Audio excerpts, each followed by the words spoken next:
Hello friends, welcome back to my channel Earth Mom Dehradun. मैं हूं ज्योति और वेलकम है आप सभी का मेरे चैनल में।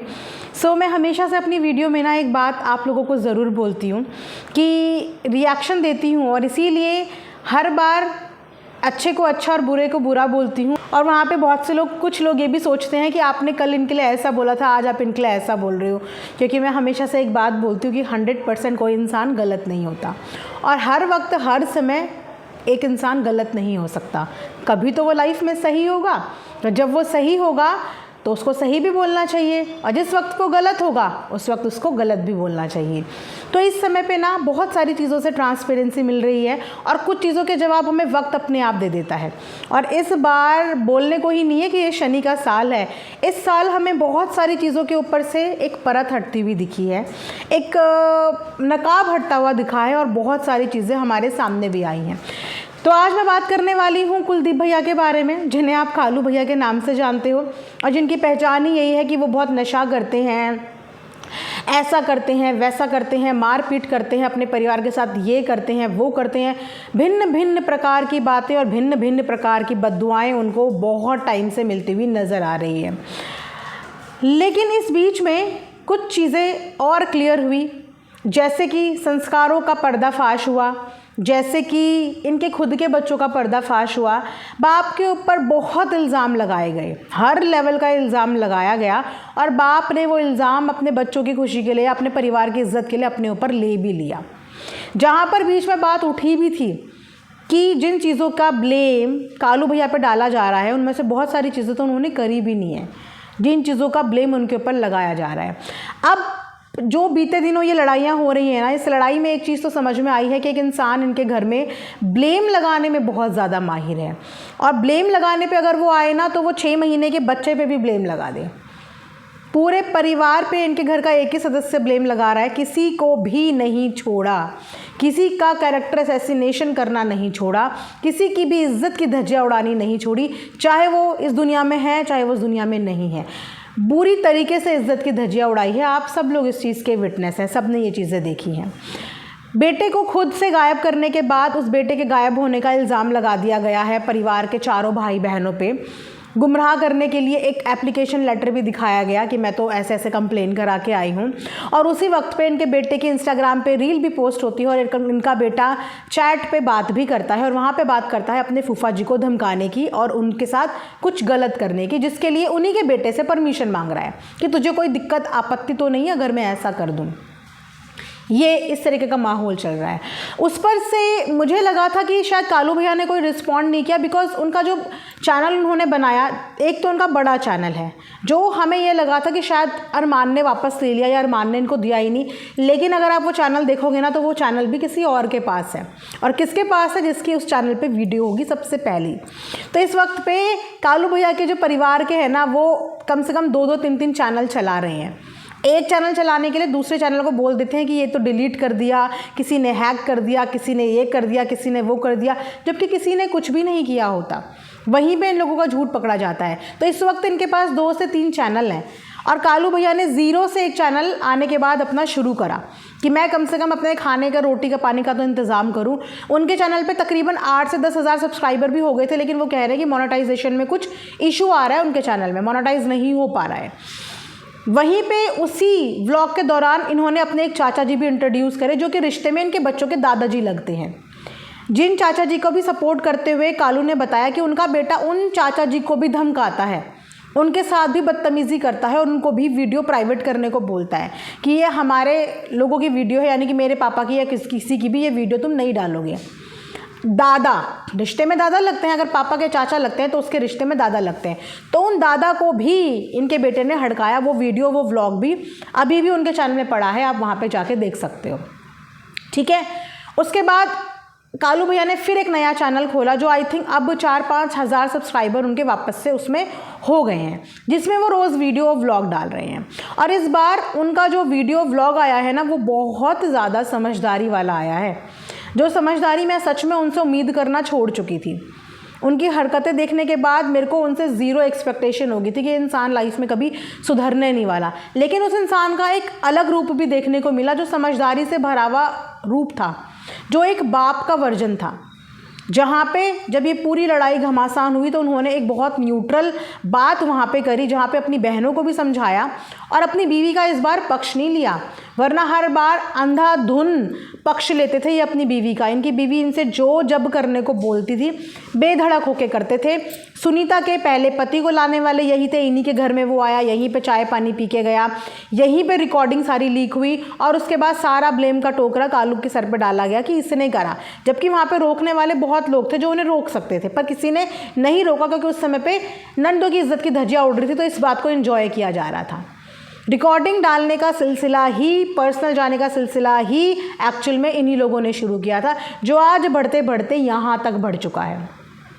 लेकिन कालू भैया ने इस बार बहुत समझदारी वाली बात करी, क्योंकि कालू भैया का नंबर भी ब्लैक लिस्ट में है और परिवार के सभी लोगों का नंबर ब्लैक लिस्ट में है, तो वो बार बार डिमांड कर रहे हैं कि मेरे बच्चों से मेरी बात करा दे, और साथ ही साथ अपनी बीवी को इस बात के लिए कोस रहे हैं कि तूने लड़के को क्या से क्या बना दिया। कितनी गंदी लैंग्वेज वो बोल रहा है, कितनी गंदी भाषा वो बोल रहा है, तूने उसको क्या से क्या बता दिया। आज की डेट में वो अपने पापा से भी बात करना पसंद नहीं करता, अपने बाप से भी बात नहीं करता, ये वो वीडियो में बोल रहे थे। और ये भी कह रहे थे कि तूने मेरा पूरा परिवार का नाश कर दिया, मेरा पूरा परिवार ख़त्म कर दिया, मेरी बेबे, मेरी माँ, मेरे बाप, मेरे पूरे परिवार की बेइज्जती तूने कर दी, बहुत बुरी तरीके से मेरे पूरे परिवार की बेइज्जती कर दी।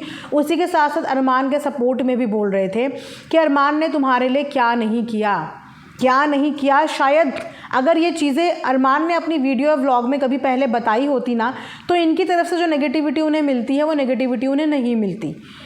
कभी इस बात का जिक्र नहीं हुआ, लेकिन आज कालू की ज़ुबान से इस बात का जिक्र भी हो गया, जबकि कालू इस वक्त चंडीगढ़ भी छोड़ के बैठे हुए हैं, यहाँ पे चंडीगढ़ भी नहीं जा रहे हैं। लेकिन वो कहते हैं ना, एहसान फरामोश इंसान नहीं है, उसे वो एहसान याद है कि जो अरमान ने इनकी फैमिली के ऊपर करे थे। पूरी बात क्लियर करी कि चैनल बनने के बाद 50,000 रुपये दिया करते थे अरमान इनकी फैमिली को, उसके अलावा बाकी पैसों के लिए कालू ने खुद बोला था कि बेटी के नाम कर लेना, जिस पे अरमान उनकी बेटी के नाम पे वो पैसे किया करते थे। आज ये बात कालू ने बताई, इतनी दूर की वो इंसान सोच रहा था, और इस बात का जिक्र कभी भी इन्होंने अपनी वीडियो व्लॉग में नहीं किया। 20,000 दिए, 20,000 दिए, क्योंकि जिस इंसान को बचाना नहीं आता ना, उसको तो आप अगर 1 लाख महीना भी दे दो ना, तो वो उसको भी खा जाएगा, क्योंकि वो सेविंग करना नहीं जानता, वो बचाना नहीं जानता। इसीलिए उस पैसे का एक पोर्शन उनकी बेटी के नाम पे अरमान इकट्ठा कर रहा था कालू के कहने पे, जिस पे कि पूरी फैमिली को इन्होंने बदनाम कर दिया, लेकिन उनकी करीबी अच्छाई नहीं गिनाई। 4 दिन में वापस मेरे बेटे को भेज दिया, 4 दिन में वापस मेरे बेटे को भेज दिया। ये नहीं बताया कि आखिर क्यों अरमान को इनके बेटे को 4 दिन में वापस भेजना पड़ा। जहां वो इंसान 40-45 लोगों की टीम रख सकता है, वहाँ पे अपने भतीजे को तो वो और अच्छे से रख सकता था, लेकिन ये नहीं बताया कि इनका भतीजा वहाँ से क्या चोरी करके आया। ये नहीं बताया कि 30-35 हज़ार की लीड चोरी करके आया वहाँ से इनका बेटा। तो हर चीज़ अब खुली ना। अब ये चीज़ भी चाहते तो ये लोग बहुत पहले खोल सकते थे, जैसे कि इन्होंने तनु के बाद टाइम पे खोल दिया था, लेकिन किसी ने इस बारे में अपनी ज़ुबान नहीं खोली, किसी ने इतनी डीपली चीज़ें नहीं बताई जो इनके लिए किया गया। और आज इनके खुद के पति ने वो चीज़ें बताई, इनके खुद के हस्बैंड ने वो चीज़ें बताई, और शायद इसीलिए इनका नंबर भी ब्लॉक कर दिया कि इन्होंने सच कैसे बता दिया। और आज की डेट में इन्होंने सबको दुश्मन बनाया हुआ है, कोई सा इनको पसंद नहीं है। साथ ही साथ इन्होंने अपनी बीवी के मायके वालों के बारे में भी बताया, जिनको ये तक नहीं पता कि मेरी सालियाँ कितनी हैं, कि 6 हैं 7 हैं। अपने बीवी के मायके का पता ही नहीं है कि 6-7 कितने लोग हैं, पर ये ज़रूर बताया कि अच्छा परिवार नहीं है, इज़्ज़तदार लोग नहीं है, इज़्ज़त नहीं करते हैं, बेइज्जती करते हैं सबकी। सिर्फ एक भाई की तारीफ़ कर रहे थे जो शायद इस दुनिया में नहीं है, कि वो बहुत अच्छा इंसान था, बाकी सब ये लोग बेइज्जती करते हैं लोगों की। और वही बेइज्जती का नमूना यहाँ पे उन्होंने पेश किया है, जिस पे सुनीता की भी वीडियो आई है, और सुनीता जो है वो कालू पे बरस रही हैं, क्योंकि उनका भी बरसना जायज़ है, क्योंकि उनकी प्राइवेट बातों को सोशल मीडिया पे लाने वाला उनका यही भाई था। और बहनों ने भाई के लिए तो गलत बोला ही नहीं, अभी भी अगर वो समझा रही थी तो यही समझा रही थी कि अब बहुत ज़्यादा टाइम हो गया। वहाँ पे उन्हें देख रही है कि लोग उन्हें खाना खिला रहे हैं। जिन लोगों को धमकाया था इनका बेटे ने कि वीडियो मत बनाओ, व्लॉग मत बनाओ, आज वही लोग उनके बाप को 2 रोटी खिला रहे हैं, उनके साथ वीडियो बना रहे हैं, काम कर रहे हैं, वही देख रहे हैं आज उनको। तो व्यवहार होता है इंसान का, जिससे आप इंसान कमाते हो। बदतमीज़ लोगों की कोई हेल्प नहीं करता और उनसे कोई रिश्ता नाता भी नहीं रखता। आपका व्यवहार ही होता है जो आपको इंसान के करीब लाता है, और आपका व्यवहार ही होता है जो आपको इंसान से दूर करता है। लेकिन सुनीता दीदी का यहाँ पे नाराज़ होना इसलिए जायज़ है क्योंकि उनकी ज़िंदगी की वो कमज़ोर चीज़ लाके सोशल मीडिया पे रखने वाले यही लोग थे, यही लोग थे। और उन्होंने जब जब मुंह खोला है अपने भाई की हालत को देख के ही खोला है कि घर बसा लो या अलग हो लो। उन्होंने इस समय इस पूरी फैमिली को ऐसे खूंटे पे लटकाया हुआ है कि ना तो आर जाने दे रही हैं ना पार जाने दे रही हैं, ना आर जाने दे रही हैं ना पार जाने दे रही हैं, और बस इनके गले का हड्डी बनी हुई हैं जो टाइम पे आके इन लोगों को परेशान करने के लिए वीडियो बना के आ जाती हैं, और वीडियो में कुछ बात नहीं करती, सिर्फ कैरेक्टर पे। इसके इतने चक्कर, इसके 100 लोग, इसके 50 लोग, इसके 300 लोग, ये उसके साथ, वो इसके साथ, इसके अलावा इनके ज़ुबान से कोई बात नहीं निकलती, कुछ भी चीज़ें नहीं निकलती।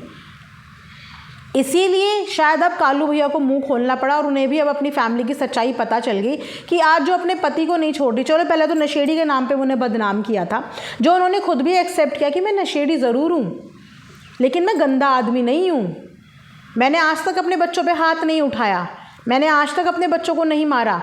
कभी अगर इसने बोला होगा कि ये ऐसे गलत काम कर रहे हैं तो करा होगा, वरना मैंने अपने बच्चों पे हाथ नहीं उठाया।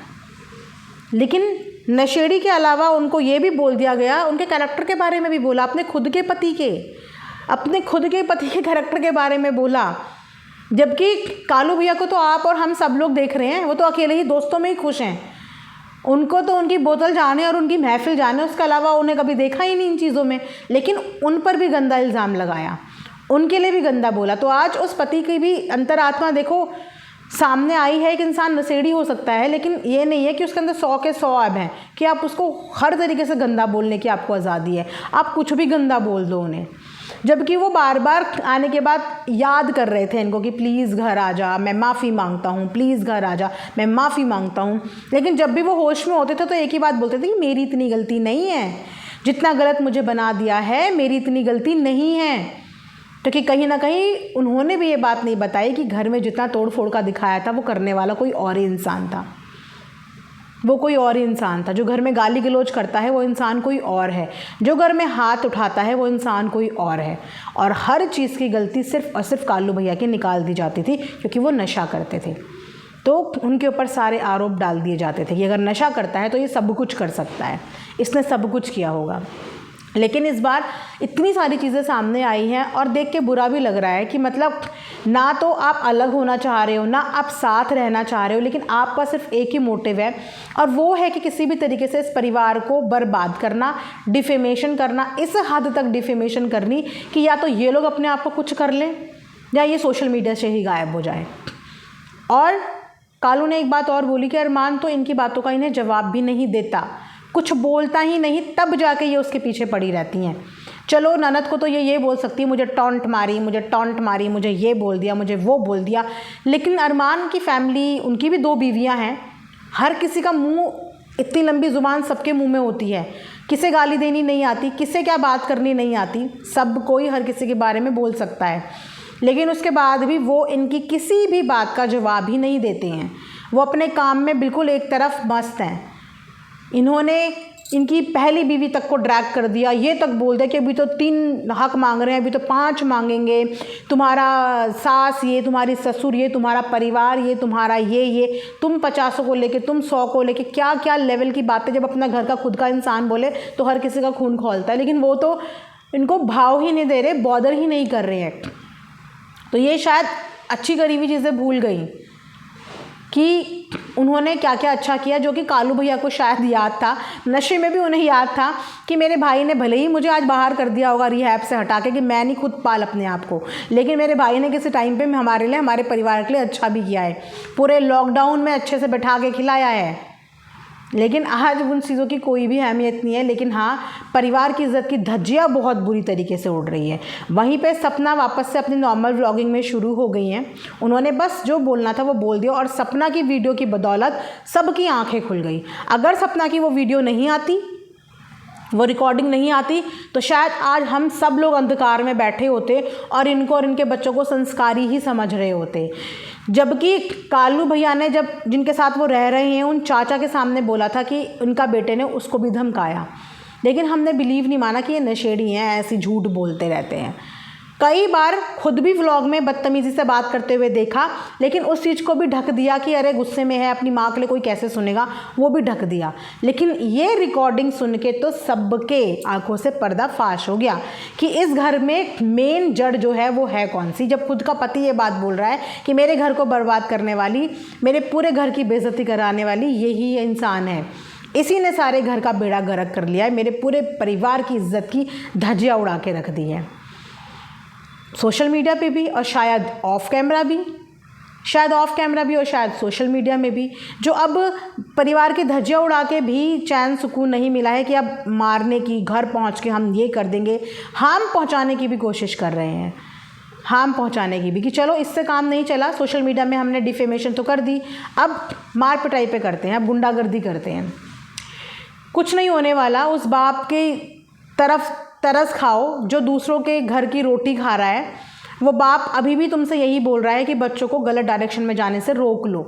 वो तो बर्बाद हैं, चलो वो तो नशेड़ी हैं, लेकिन आपने अपने बच्चों को जिस चीज़ का नशा चढ़ा दिया है ना, शायद नशेड़ी इंसान का तो ये एक्सक्यूज़ हो जाएगा कि ये नशे में था, लेकिन आपने अपने बच्चे को होश और हवास में जो लड़ाई झगड़ा, धमकी देना, गुंडागर्दी, गाली गलौच जो सिखा दिया है ना, इस चीज़ को आप जस्टिफाई नहीं कर पाओगे ज़िंदगी में कभी भी कि इसने ऐसा क्यों किया।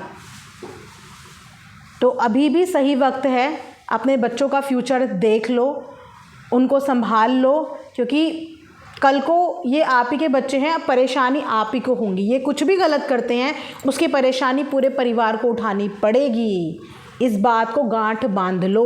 सोशल मीडिया पे इतना गंद मत मचाओ, कोई भी इतना गंद सुनने न देखने आता है। थू थू हो रही है तुम्हारी फैमिली की, सच में थू थू हो रही है।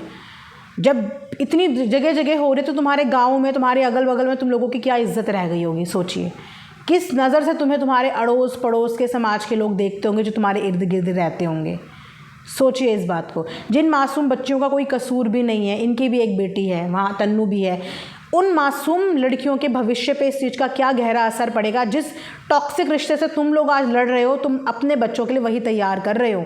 कल को तुम्हारे यही कर्म को लेके उनके ससुराल वाले, उनके पति उनको सुनाया करेंगे कि तेरी माँ ऐसी, तेरा परिवार ऐसा, तेरा खानदान ऐसा, क्योंकि इस खानदान से तो आपका रिश्ता बंध चुका है। आप जुड़ चुके हो, आपके बच्चे जुड़ चुके हैं, आप चाह के भी नहीं मिटा पाओगे, लेकिन अपने बच्चों के भविष्य के लिए आप ये बोलने का मौका छोड़ के जा रहे हो। कल इन्हीं बातों को लेके आपकी बेटी, आपके बेटे को लोग सुनाया करेंगे, उनके खुद के घर वाले। तो थोड़ा सा इस चीज़ को गहराई से सोचो, अपने अपने दिमाग शांत करो, अपने अपने काम में फोकस करो। ना तो आपसे किसी को लेना देना है, ना आपको किसी से लेना देना होना चाहिए। आपको साथ रहना है साथ रहो, अलग रहना है अलग रहो। जो हिस्सा लेना है एक ही बारी में हिस्सा लेकर रफा दफा करो।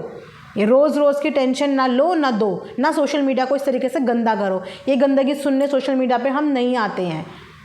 अपना ढंग का कंटेंट दिखाओ और बेटे का भविष्य सुधार लो। ये आपके ही हाथ में है। अब नहीं बोलेंगे कि कालू के पास था, नशेड़ी के पास था, अब तो माँ के हाथों में है बच्चे। और अपना अगर माँ ही अपने बच्चों को नहीं संभाल पा रही तो फिर क्या है, फिर कुछ नहीं कर सकते। ये वीडियो मैं यहीं पे एंड करूँगी। आप लोग भी कमेंट सेक्शन में अपने कमेंट्स करके ज़रूर बताइएगा, अपना पॉइंट ऑफ व्यू ज़रूर शेयर कीजिएगा। मिलेंगे नेक्स्ट वीडियो में, तब तक अपना ढेर सारा ध्यान रखिए। Thanks for watching earth Mom Dehradun.